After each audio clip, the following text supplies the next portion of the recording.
राज करने के लिए शारीरिक ताकत के साथ साथ बुद्धि, दूसरों के प्रति मन में प्रेम और दया का भाव होना भी बहुत ज़रूरी है। आइए इस बात को हम आपको एक शेर की कहानी के माध्यम से समझाते हैं। बहुत समय पहले की बात है, एक बहुत बड़ा जंगल था जहां हर जानवर जंगल के नियमों के अनुसार रहता था। जंगल का एक राजा भी था जो कि एक शेर था। राजा शेर ने जंगल में एक नियम बना रखा था, किसी भी जानवर को बिना वजह सताया नहीं जाएगा और जो इस नियम को तोड़ेगा उसे सजा मिलेगी। जंगल के सभी जानवर सुख शांति से रहा करते थे। जंगल में बहुत शांति थी, लेकिन एक दिन कुछ अजीब हुआ। जंगल के कुछ छोटे जानवर अचानक से गायब होने लगे। कोई भी ये बात समझ नहीं पा रहा था कि ये सब कैसे हो रहा है और कौन कर रहा है। जंगल के सभी जानवर डरे हुए थे। राजा शेर ने सोचा, ये कोई बड़ी साजिश है।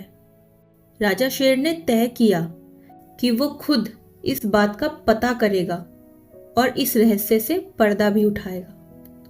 राजा शेर ने अपने दो भरोसेमंद दोस्त, जो कि एक चतुर भेड़िया था और दूसरा बुद्धिमान उल्लू, दोनों को अपने पास बुलाया। राजा शेर ने अपने दोनों दोस्तों से कहा, हमें जंगल में हो रहे इन अजीब घटनाओं की जांच करनी होगी और पता लगाना होगा कि ये सब कैसे और कौन कर रहा है। अब तीनों ने मिलकर जंगल के कोने कोने की तलाश शुरू कर दी। चतुर भेड़िया अपनी तेज नजरों से जंगल के निशान देख रहा था। उल्लू ऊंचाई से हर गतिविधि पर नजर रख रहा था और राजा शेर अपनी सूझबूझ से दिमाग लगा रहा था कि आखिर ये सब कौन कर सकता है। कुछ दिनों तक उन्हें कुछ खास पता नहीं चला, लेकिन फिर एक रात उल्लू को एक संदिग्ध परछाई दिखाई दी।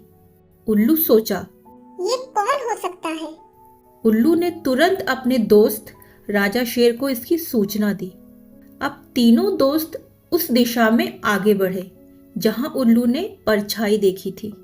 वहां उन्होंने एक अजीब गंध महसूस की, कुछ ऐसा जो इस जंगल में पहले कभी नहीं था। भेड़िए ने कहा, ये गंध कहीं बाहर से आई है, हमारे जंगल की नहीं है। राजा शेर ने बोला, हो सकता है कि यह किसी बाहरी शिकारी या जानवर की चाल हो। जैसे ही वो तीनों आगे बढ़े, उन्हें झाड़ियों के पीछे किसी के पंजों के निशान मिले, लेकिन ये निशान किसी सामान्य जानवर के नहीं थे। राजा शेर ने ध्यान से उन पंजों के निशान को देखा। ये पंजों के निशान तो बिल्कुल उसके जैसे ही किसी बड़े जानवर के थे, लेकिन जंगल में और कोई शेर नहीं था। अगर ये शेर के पंजे हैं तो ये जंगल में कहां से आया? भेड़िए ने हैरानी से पूछा। भेड़िए ने चेतावनी भी दी, हमें सावधानी से आगे बढ़ना होगा। रात के अंधेरे में राजा शेर, भेड़िया और उल्लू तीनों दोस्त एक गुफा के पास पहुंचे। यह गुफा जंगल के किनारे थी जहां कोई जानवर नहीं जाता था। जैसे ही वे अंदर गए, उन्हें वहां गायब हुए जानवरों के कुछ निशान मिले। राजा शेर ने गुस्से से कहा, तो ये गुफा ही वह जगह है जहां छोटे जानवरों को लाया गया था। अचानक गुफा के अंदर से एक जोरदार गर्जना सुनाई दी। सभी चौकन्ने हो गए और फिर अंधेरे में से एक विशाल काला शेर बाहर निकला। राजा शेर ने दहाड़ते हुए पूछा, कौन हो तुम? काले शेर ने घमंड से जवाब दिया, मेरा नाम कृष्णा सिंह है, मैं इस जंगल पर कब्जा करने आया हूँ। भेड़िए ने गुस्से से पूछा, तुमने हमारे छोटे जानवरों को क्यों पकड़ा है? काला शेर हंसा और बोला, डर फैलाने के लिए। अगर जंगल के जानवर डर गए तो वे बिना किसी विरोध के ही मुझे अपना राजा मान लेंगे। राजा शेर समझ गया कि यह कोई मामूली लड़ाई नहीं है, सिर्फ ताकत की लड़ाई भी नहीं है, बल्कि दिमाग और धैर्य की भी परीक्षा और लड़ाई है। राजा शेर ने काले शेर से कहा, तुमने जंगल में डर फैलाया है, लेकिन सच्चा राजा वो होता है जो अपने प्रजा की रक्षा करे, ना कि उसे सताए और डराए। काला शेर बोला, शक्ति ही सब कुछ है, और दहाड़ते हुए राजा शेर पर हमला कर दिया। दोनों शेरों के बीच भयंकर लड़ाई शुरू हो गई। राजा शेर शक्तिशाली था, लेकिन काला शेर चालाक और तेज तरार था। भेड़िया और उल्लू भी राजा शेर की मदद करना चाहते थे, लेकिन राजा शेर ने इशारे से उन्हें रोक दिया और बोला, यह एक राजा की लड़ाई है। राजा शेर को एहसास हुआ कि वो सीधे ताकत से तो काले शेर को नहीं हरा पाएगा, उसे दिमाग से काम लेना होगा। राजा शेर गुफा के अंदर भागा और काले शेर को भी अंदर बुलाया।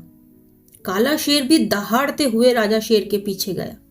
राजा शेर ने गुफा के एक संकरे हिस्से की ओर दौड़ लगाई। जैसे ही काला शेर वहां पहुंचा, राजा शेर ने जोर से दहाड़ लगाई, क्योंकि उस गुफा की चट्टानें बहुत पुरानी थी और ये बात राजा शेर को पता था। राजा शेर के दहाड़ने के कारण गुफा की चट्टानें ढहने लगी। काला शेर जोर से चिल्लाया, नहीं, मुझे बचाओ। लेकिन तब तक बहुत देर हो चुकी थी। बड़े बड़े पत्थर गिरने लगे और काला शेर गुफा में ही फंस गया। काला शेर गुस्से से चिल्लाते हुए बोला, तुमने मुझे धोखा दिया। राजा शेर बोला, नहीं, आज तुम्हारी जो ये हालत है, इसकी जिम्मेदार तुम खुद हो। तुम अपनी लालच और अहंकार के कारण खुद फंसे हो।